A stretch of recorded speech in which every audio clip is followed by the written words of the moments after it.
اعوذ باللہ من الشیطان الرجیم بسم اللہ الرحمن الرحیم رب اشرح لی صدری ویسر لی امری واحلل عقدۃ من لسانی یفقہوا قولی آمین یا رب العالمین۔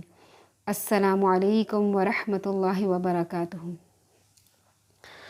آج سے ہم اللہ تعالیٰ کی دی ہوئی توفیق سے قصص الانبیاء یعنی انبیاء کرام کے جو قصے قرآن پاک میں بیان ہوئے ہیں باری باری سب کا تذکرہ کریں گے۔ پیغمبروں کے یہ قصے ہمیں کسی اور ذرائع سے نہیں مل سکتے تھے، بالکل ٹھیک قصے جیسے واقعات ہوئے تھے اور کوئی شک و شبہ بھی نہیں۔ بیان کرنے والا یہ نہیں کہتا کہ شاید ایسا ہی ہوا ہو یا شاید ایسا نہیں ہوا ہو، کیونکہ یہ ہم انسان کہتے ہیں۔ یہ قصے تو قرآن کے بیان کرنے والا اللہ سبحانہ و تعالیٰ ہے، جس کی نگاہوں کے سامنے زمین اور آسمان ہے، اور ہمارا ماضی، حال، مستقبل ایک ہی وقت میں اللہ سبحانہ و تعالیٰ کے سامنے حاضر ہیں۔ یہ ماضی، حال، مستقبل تو ہمارے لیے ہے، اللہ کے لیے تو نہیں ہے، وہ تو زمان و مکان سے آزاد ہے۔ تو بیان کرنے والا اللہ سبحانہ و تعالیٰ ہے، لانے والے جبریل علیہ السلام ہے، اور ہمیں دنیا میں بتانے والے اللہ سبحانہ و تعالیٰ کے سب سے برگزیدہ رسول صلی اللہ علیہ وسلم ہیں۔ تو ان قصوں میں کوئی شک نہیں ہے۔ جو قصے قرآن پاک میں بیان کیے گئے ہیں وہ صرف کہانیاں نہیں ہیں، بلکہ ان کے پیچھے ایک عظیم سبق پوشیدہ ہے۔ ان قصوں سے یہ پتہ چلتا ہے کہ ہر مشکل حالات میں پیغمبروں نے صبر و استقامت کا دامن نہ چھوڑا، کسی بھی حال میں توحید کو نہ چھوڑا، ہر قسم کے شرک کے خلاف کھڑے ہو گئے۔ اگر بادشاہ بھی بنائے گئے تو غرور و تکبر نہیں کیا، بلکہ اللہ کے آگے عاجزی سے سر جھکایا اور رعایا کی خدمت کی۔ بیماری ہو، کوئی حاجت ہو، کوئی مشکل ہو، ہر حال میں اللہ سبحانہ و تعالیٰ کو پکارا۔ اللہ تعالیٰ کے سوا کسی کو اپنا دوست نہ بنایا۔ اللہ تعالیٰ نے بھی اپنے نیک بندوں کی خوب آزمائش کی، جب آزمائش میں پورے اترے تو انعام اکرام سے نوازا۔ جس طرح پیغمبروں نے مشکل حالات میں صبر و استقامت کا دامن نہ چھوڑا، ہمیں بھی ایسا کرنے کی تعلیم دی ہے، اور ہر حال میں اللہ کے علاوہ کسی کو نہیں پکارا۔ پیغمبروں کے آنے کا مقصد کیا تھا؟ جب اللہ تعالیٰ نے اس سرزمین پر آدم و حوا کو بسایا تو شروع میں تو لوگ توحید پر قائم تھے، مگر وقت کے ساتھ ساتھ ان کے اندر شرک آ گیا اور سیدھے راستے سے لوگ ہٹتے چلے گئے۔ جن کو سیدھا راستہ دکھانے کے لیے پیغمبر علیہ السلام بھیجے گئے، جنہوں نے اللہ تعالیٰ کے احکامات کو لوگوں تک پہنچایا۔ تو پیغمبروں کے آنے کا مقصد اور ان کے قصے بیان کرنے کا مقصد کیا ہے؟ نمبر 1، یہ اللہ تعالیٰ نے بیان کیے ہیں، لہٰذا اس میں کوئی شک و شبہ نہیں۔ نمبر 2، اللہ کے رسول صلی اللہ علیہ وسلم کو پچھلی قوموں کے حالات بتانا تھے کہ ان کے ساتھ کیا ہوا جب انہوں نے اپنے نبی کی بات نہ مانی۔ نمبر 3، جب اللہ کے رسول صلی اللہ علیہ وسلم کو کافر اور مشرکین تنگ کرتے تھے تو اللہ تعالیٰ کو ان قصوں کے ذریعے ان کو بتاتے تھے کہ صرف آپ کو ہی نہیں بلکہ ہر پیغمبر کو ستایا گیا ہے، تاکہ اللہ کے رسول صلی اللہ علیہ وسلم کو تسلی ہو جائے۔ ان قصوں میں عبرت یعنی سبق بھی ہے کہ اگر جیسے ان قوموں نے غلط کام کیے، اگر ہم بھی کریں گے تو ہمیں بھی ایسی ہی سزا مل سکتی ہے۔ پھر ان قصوں کا مقصد یہ بھی ہے کہ اللہ کے رسول صلی اللہ علیہ وسلم کو کبھی مشرکین مکہ نعوذ باللہ ساحر کہتے، کبھی شاعر کہتے، اور نعوذ باللہ قرآن کا اور اللہ کے رسول کا مذاق اڑاتے، تو اللہ کے رسول صلی اللہ علیہ وسلم رنجیدہ ہو جاتے اور بعض اوقات پریشان ہو جاتے، تو اللہ تعالیٰ ان قصوں کے ذریعے ان کو بتاتے ہیں کہ اے اللہ کے رسول، یہ آپ کو ستا رہے ہیں تو یہ کوئی نئی بات نہیں، انہوں نے پہلے بھی کئی رسولوں کو ستایا ہے۔ تو اس طرح اللہ کے رسول صلی اللہ علیہ وسلم کے دل کو ڈھارس ہو جاتی تھی۔ قرآن میں سب سے پہلا قصہ آدم علیہ السلام کا ہے، کس طرح ان کو اللہ نے پیدا کیا اور کیسے وہ دنیا میں تشریف لائے، یعنی انسان نے اس دنیا میں کیسے قدم رکھا اور انسان کے لیے زمین میں اور کیسے زمین میں پھیلتے چلے گئے۔ انسان کا اس دنیا میں آنے کا مقصد کیا ہے اور انجام کیا ہوگا، یہ سب کچھ بتا کر اللہ تعالیٰ نے حضرت آدم علیہ السلام کا قصہ شروع کیا۔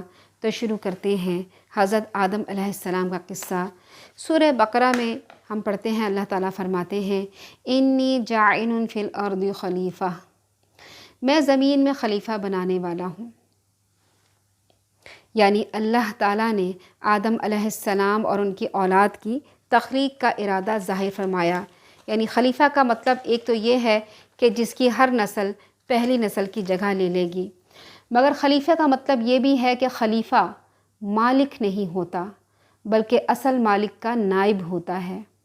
اس کے اختیارات اس کے نہیں ہوتے بلکہ مالک کے ہوتے ہیں، وہ اپنے مالک کے حکم کی تعمیل کرتا ہے۔ فرشتے آدم علیہ السلام کی تخلیق کے بارے میں مزید معلومات اور اس کی حکمت جاننے کے خواہش مند تھے، اس لیے انہوں نے عرض کیا کیا تو ایسے شخص کو نائب بنانا چاہتا ہے جو خرابیاں کرے اور کشت و خون کرے؟ فرشتوں نے سوال پوچھا تھا، اعتراض نہیں کیا تھا۔ انہیں یہ سمجھ نہیں آئی تھی کہ ایک ایسی مخلوق یعنی انسان کو زمین میں اگر اختیار دے دیا تو وہاں لازمی خرابی پیدا ہوگی، اور ہم تو اللہ تعالیٰ کی تسبیح کے ساتھ سارے کام اللہ کی مرضی کے مطابق کرتے ہیں، تو اب کسی اور کی کیا ضرورت؟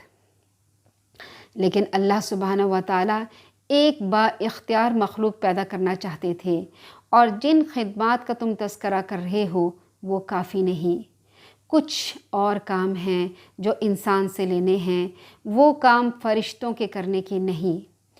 اس منصب پر انسان کو مقرر کرتے وقت اللہ تعالیٰ نے اچھی طرح انسان کو یہ بات سمجھا دی تھی کہ تمہارا اور اس جہان کا معبود میں ہی ہوں۔ میری اس بادشاہت میں تم اے انسان میری مرضی کے مطابق رہو گے، نہ کہ اپنی مرضی کے مطابق۔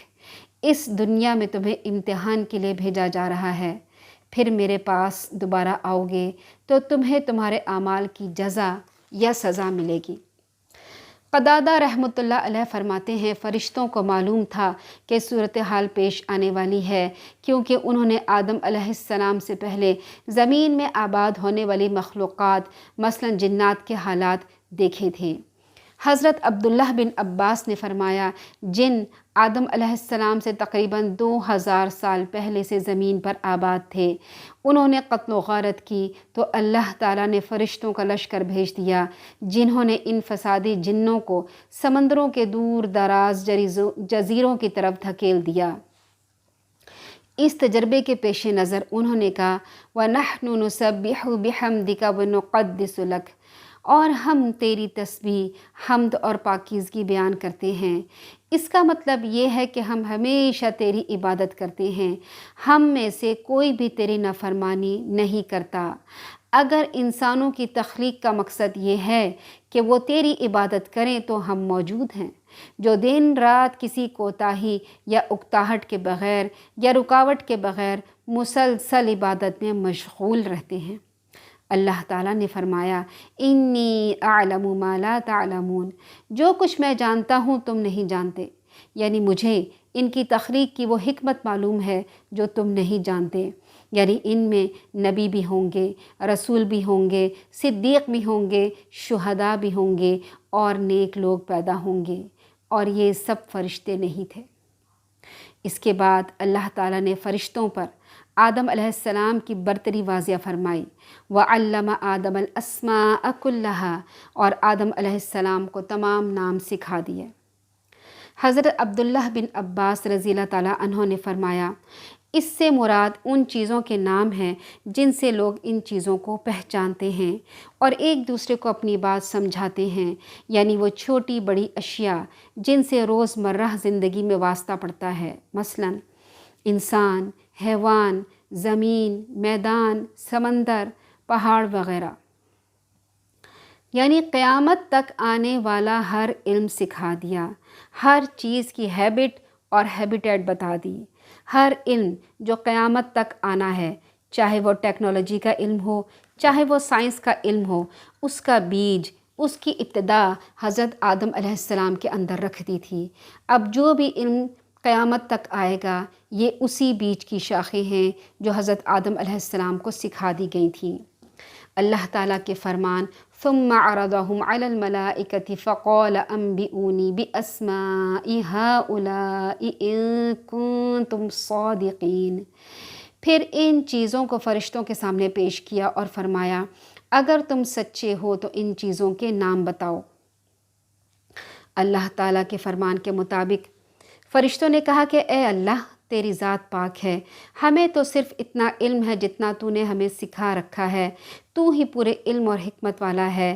اس کا مطلب یہ ہے کہ اے اللہ، کوئی بھی تجھ سے علم حاصل نہیں کر سکتا سوائے اس کے جو تو نے انہیں سکھایا ہے، کیونکہ ہر فرشتے کو جو کام دیا جاتا ہے، جس کام پر وہ ہوتے ہیں، اسی کی پروگرامنگ ان کے اندر کر دی جاتی ہے۔ وہ صرف وہی کام کر سکتے ہیں، اس کے علاوہ نہیں کر سکتے۔ یعنی بادل لانے کا فرشتہ ہے، وہ صرف بادل لا سکتا ہے، وہ آگ نہیں جلا سکتا۔ ہر فرشتے کی پروگرامنگ علیحدہ ہے، ہر فرشتے کا کام علیحدہ مقرر کیا گیا ہے، وہ دوسرے کا کام نہیں کر سکتے۔ اللہ تعالیٰ نے فرمایا، اللہ تعالیٰ نے آدم علیہ السلام کو حکم دیا کہ تم ان کو ان چیزوں کے نام بتاؤ۔ جب انہوں نے یعنی حضرت آدم علیہ السلام نے ان کے نام بتائے تو اللہ تعالیٰ نے فرشتوں سے فرمایا، کیوں؟ میں نے تم سے نہیں کہا تھا کہ میں آسمانوں اور زمین کی سب پوشیدہ باتیں جانتا ہوں، اور جو تم ظاہر کرتے ہو اور جو پوشیدہ کرتے ہو سب مجھ کو معلوم ہے۔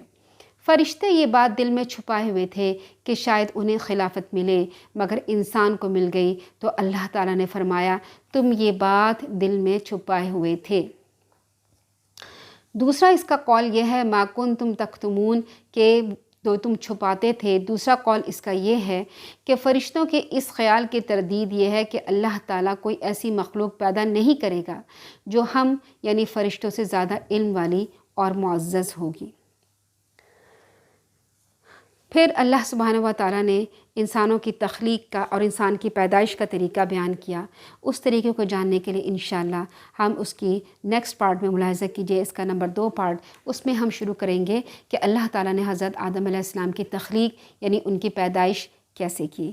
جب تک کے لیے اجازت دیجیے۔ اللہ تعالیٰ ہمیں قرآن پاک کو صحیح طریقے سے سمجھنے کی، پڑھنے کی، عمل کرنے کے، آگے پہنچانے کی توفیق عطا فرمائے۔ آمین ثم آمین۔ سبحانک اللہم و بحمدک، نشہد ان لا الہ الا انت، نستغفرک و نتوب الیک۔ السلام علیکم ورحمۃ اللہ وبرکاتہ۔